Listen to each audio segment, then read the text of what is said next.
बिस्मिल्लाहिर्रहमानिर्रहीम। खातिन हज़रात, मैं हूँ अख्तर अब्बास और आप सबको मेरा सलाम पहुँचे। डॉक्टर लड़कियाँ हों या लड़के, हम उनके बारे में ये समझते हैं कि सबसे ज़हीन होते भी हैं। आमतौर पे चूँकि दुनिया का कोई प्रेशर इन पे नहीं होता पढ़ाई के अलावा, तो खूबसूरत भी होते हैं। तीसरा ये कि इनको देखकर लोगों को, यानी उनके आसपास रहने वालों को, प्यार भी जल्दी आ जाता है। और अगर इनमें से कोई डॉक्टर लड़का सॉफ्ट हो, हम्बल हो और निगाह का अच्छा हो, लिहाज वाला हो, भरम वाला हो, तो जो शहर की लड़कियां हैं वो तो लट्टू हो जाती हैं, पसंद कर लेती हैं।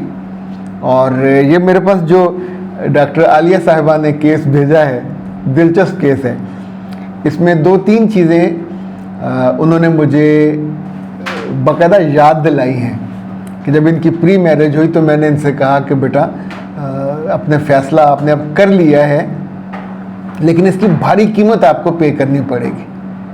ये शहर से गांव में जाना बहुत बड़ा फ़ैसला होता है। गांव की लड़की शहर में आके एडजस्ट हो जाती है। जितनी यूनिवर्सिटियों कॉलेजों में लड़कियां आती हैं, इसमें से बेशतर गांव की होती हैं। यहाँ के उनको पहनना भी आ जाता, ओढ़ना भी आ जाता, खाना पीना, मैनरिज्म, ये सब ब्रांड्स के सूटों का उन्हें इल्म हो जाता है। अच्छा, शाम को वो लड़कियों के झुंड बना के मार्केटों में भी जाती हैं। जहाँ जहाँ सेल लगी है वहाँ भी जाती हैं। ख़रीदें ना ख़रीदें, तो लड़कियाँ आमतौर पे जिस बात के लिए बहुत माहिर होती हैं, दे फील गुड, शादी के बाद भी, वो होती है window shopping. They love to कि वो जाएं और विंडो शॉपिंग करें। उन्हें खाना अजीज़ नहीं होता, उन्हें किसी बेहतरीन जगह पे आप ले जाएं, दावत दें, वो उनको प्रेफर करेंगे। तो अक्लमंद जो मर्द हैं वो बीवियों की उंगली पकड़े या अपनी मार्केट में घूमते हैं, देखते हैं, अगर जेब में हुए पैसे तो दिला देंगे, वरना अब गांव में तो ये सहूलत नहीं होती। आप वहाँ तो एक आध दुकान होती है किराने की या पंसारी की, तो उस पर तो ख़वातीन जाती भी नहीं है। बूढ़ी ख़वातीन जाएंगी जब बच्चे जाएंगे, तो शहर वालियों को बहुत दिक्कत होती है। दूसरा एक बहुत याद रखिएगा, शहर में लड़की का करियर उसकी रिस्पेक्ट है, उसकी आमदन है, उसका ब्राइट फ्यूचर है। और वो जो उसने 16-18 साल पढ़ा है, उसका एक बहुत उम्दा सोसाइटी की तरफ से इनाम भी होता है। तो डॉक्टर साहबा कहती हैं कि मैं कहाँ फंस गई हूँ, सास पीढ़ी पे बहकर हुक्म चलाती है। अच्छा, अगर शहर वालों को अंदाज़ा नहीं होगा पीढ़ी क्या बला है, पीढ़ी आमतौर पे लकड़ी की बनी होती है। इसके नीचे 2 ऐसे दोनों साइडों पे होते हैं, वो भी लकड़ी के स्टैंड से। तो ये ज़मीन पे 1-8 फुट के फासले पे, इन ऊंचाई में होगी, ऊपर बैठते। शहरों में प्लास्टिक के बने हुए होते हैं बाथरूम के लिए, वो उसको पीढ़ी नहीं कहते, कुछ और उसको कहते हैं। और गांव वाले पीढ़ियाँ बनाते हैं।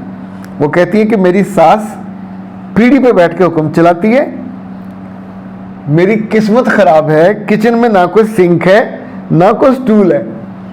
सिंक समझते हैं, सबको अंदाज़ा है किचन में बर्तन धोने के लिए। अब लाइक जब हमारा किचन घर का बन रहा था तो मेरी वाइफ ने कहा किचन मेरी मर्ज़ी का। मैंने कहा ओके। तो उन्होंने जो सिंक पसंद किया वो 2 सिंक हैं, यानी दोनों बिल्कुल साथ साथ हैं। और अब आप सोचिए, खातून अपने एंगल से चीज़ों को देखती है, उनकी टूटी अलग है, उसकी अलग है। तो जब प्रेशर होता है काम का, किसी एक में रखने हो, तो उसके आगे फिर वो स्टैंड होता है जिस पे बर्तन धो के रखे जाते हैं। ओके, अब इन्हें अपने घर का सिंक याद आ रहा है। वो कहती हैं कि उनके घर में कपड़े धोने की मशीन भी नहीं है, जगह भी नहीं है। जो जगह, उसको खुरा कहते हैं। खुरा वैसे चोरों का होता है या बैलों का होता है, खुर उसे कहते हैं। अब आई डोंट नो कि ये उसको खुरा क्यों कहा जाता, पर जो नुक्कड़ की जगह होती है, वहाँ नलका लगा हो या टूटी लगी हो, वहाँ कपड़े धोते हैं, वो भी पीढ़ी पे बैठ के, उसको खुरा कहते हैं। छोटे बच्चे वहाँ यूरिन भी पास करते हैं, यानी ये एक स्पेसिफिक जगह होती है। तो वो कहती है मेरी सास इतनी फ्रैंक है कि कमरे में जब उनका जी चाहता है घुस आती हैं। और उन्होंने कई दफ़ा बबांगे दोहल कहा है कि अव्वल तो मैं कुंडी लगन नहीं देती, यानी अंदर कुंडी है ही नहीं है, तो लाने की कोशिश भी ना करना। ओके, अब वो कहती हैं कि आपने प्री मैरिज में मुझे सही कहा था, बेटा गलत फैसला ना करो, करियर भी ज़ीरो हो जाएगा और मियाँ घर जाके 100% बदल जाएगा। उनका ये 100% नहीं बदला, वो 200% बदल गया। अब मैं क्या करूं? सच्ची बात यह है कि अब आप कुछ नहीं कर सकते, इस बात को पहले समझ लीजिए। दूसरी बात यह है कि अब आप जॉब भी नहीं कर सकते और ना आपको ये करने भी नहीं देंगे, क्योंकि आपका मियाँ माँ से डरता है बहुत ज़्यादा। जो माँओं से डरते हैं वो अपनी बीवियों को काम नहीं करने देते, क्योंकि माँओं को जो ख़तरा होता है कि ये खुद मुख्तार हो जाएगी।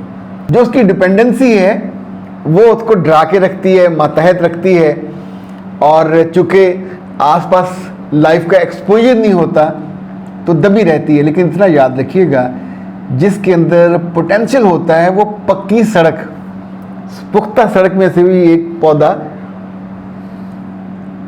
निकल आता है, फूट निकलता है। अब इस वाले मामले में अगर आप हर वक्त कर्ज करोगे, अपने आप को बुरा भला कहोगे, ये सब वो नई बच्चियां जो गांव के लड़कों से मोहब्बत करती हैं, वो मेरे बच्चे आंखें बंद करके ये बेवकूफ़ी ना किया करें। अब सोचिए, शादी के कुछ वक्त गुजर गया, अब उन्होंने अपनी मियाँ की शान में जो लफ्ज़ इस्तेमाल किए हैं, अच्छा ये मैंने उनसे पूछ लिया था, उन्होंने कहा था जो कहना कह दीजिए और नाम भी मेरा सही लेना तो ले दीजिए, मुझे अब किसी चीज़ का डर नहीं है। नाम मैंने थोड़ा वैसे बदल दिया, उनके आखिरी में हिस्सा नहीं लगाया। वो कहती है मेरा क्लास फेलो था, ये भी डॉक्टर है, कुन्ना मीसना मुझे पसंद आ गया क्योंकि इसकी आंखें बड़ी अच्छी थी, ये लड़कियों को नहीं देखता था और बातें करता था तो मुंह नीचे करके करता था। अच्छा ये तो अच्छी शराफत की वो है अलामत, लेकिन चूंकि अब ज़ाहिर गुस्सा है, आपको अपने पर कटने का एहसास होता है। कुछ दिन आप इस तरह की कैफियत में रह सकते हैं, लेकिन मुस्तकिल नहीं रह सकते। अभी उस लड़के की चूँकि अकलौता बेटा है, माँ के साथ रहता है, तो ये भी नहीं कर सकता कि वो शहर में आपको साथ ले जाए अपनी माँ को। अगर वो अकेला छोड़ेगा तो सब लोग उसको बुरा भला कहेंगे, यानी ये उसकी मजबूरी है। दूसरा ये कि जितने बरस भी अब माँ के साथ हैं, ये चीज़ें आपने अब सहनी है। This is the price love marriage की, ये कीमत है जो कम से कम आपको अदा करनी है। उस खुरे में बैठना भी सीखें। अभी आपका मियाँ अगर आपके कहने पे चाहे भी तो गांव के किसी घर में सिंक नहीं लगाया जा सकता, वो खातून लगने नहीं देगी, उसे कोई प्रॉब्लम नहीं है, और उसे लगेगा कि ये इसका कल्चर है, इसकी मर्ज़ी है और मैं इसकी मर्ज़ी क्यों चलने दूं, तो वो आपकी मर्ज़ी को जायज़ भी होगी तो उसको रोकेगी। अब मुझे नहीं अंदाज़ा कि आपके यहाँ वहाँ वाशरूम की क्या कैफियत है, कमोड है कि नहीं है, सीट है कि नहीं। वहाँ गांव में तो एक ज़माने में लोग हमेशा ख़वातीन बाहर ही जाती होती थी, तो मुमकिन है अब थोड़ा सा हो गया हो कि कोई कमोड शमोड लग गया हो। कमोड तो नहीं हो सकता, वो जो सीट है वो लग गई हो। लेकिन मेरे बच्चे अब जितनी यहाँ की फजीलतें हैं, ये अपने माँ बाप को और दोस्तों को मत बताया करें, ये आप पे डिप्रेशन होगी। अब इसको बहादुर लड़कियों के तौर पे फेस करें, बर्दाश्त करें, और 10-12 साल का एक वक्त है जो आपको सब्र से गुजारना है। उसके बाद अल्लाह खैर करे, मियाँ आपका प्रमोट हो जाएगा, किसी हॉस्पिटल का सुपरिटेंडेंट हो जाएगा और वहाँ पर घर भी मिल जाता है, तो फिर आप उसके साथ शिफ्ट हो जाओगे। तब तक आपके 1-2 बच्चे भी हो जाएंगे। आपकी बात कोई नहीं मानेगा। बच्चों की जब पढ़ाई का मसला होगा तो फिर मियाँ को खुद से आमतौर पर ख्याल और हया आ जाता है। अच्छा ये कहती हैं कि जी मैं सुड़ के कुड़ के मैंने अपना हुस्न तबाह कर लिया, मैं क्या करूं? बेटा सुड़ना बंद करें, स्ट्रेस लेना बंद करें और कायनात हर्बल वालों को फ़ोन करें। वहाँ से आप 3 चीज़ें मंगवा सकते हैं। जो फेस ब्यूटी वाला सोप है वो मंगवा लीजिए, मास्क मंगवा सकते हैं, ये भी फेस ब्यूटी वाला है। अब जो हाँ आपके यहाँ तो वहाँ कोई इस्तेमाल नहीं करते हो कि स्क्रब, वो ज़रूर मंगवाइए ताकि आपके बाजू और पाँव वो ठीक रहें, सॉफ्ट रहें, आपकी खूबसूरती को इन्हेंस करें। इस तौर पर साबुन ज़रूर मंगवा लीजिए। 034165782626 उन्हें कॉल करें और उनसे मंगवा लीजिए। अख्तर अब्बास को दीजिए इजाज़त। अस्सलाम वालेकुम।